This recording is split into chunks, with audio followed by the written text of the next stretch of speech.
मुझसे एक छोटी सी चीज शेयर करना, कहीं तुम भी बैंक एग्जाम को यूपीएससी एग्जाम तो नहीं समझ बैठे हो।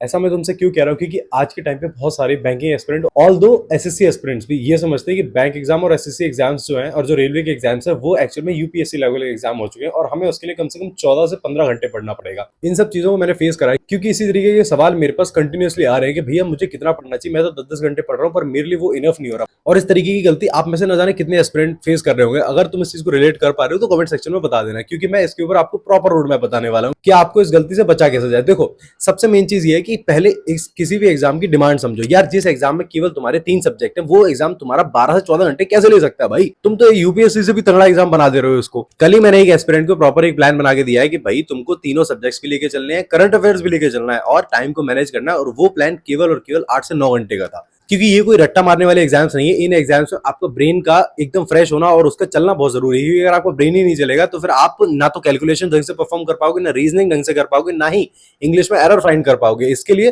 प्रॉपर आपका दिमाग चलना जरूरी है, और दिमाग जब ही चलेगा जब आप एक प्रॉपर स्लीप ले रहे होगे, प्रॉपर टाइमली पढ़ाई कर रहे होगे, टाइम मैनेजमेंट लेके चल रहे होगे। भाई 14 से 15 घंटे का ये एग्जाम है ही नहीं। इस एग्जाम को क्रैक करने के लिए केवल और केवल 8 से 9 घंटे इनफ है। बस उसके लिए आपको एक पर्टिकुलर टाइम टेबल बनाना है।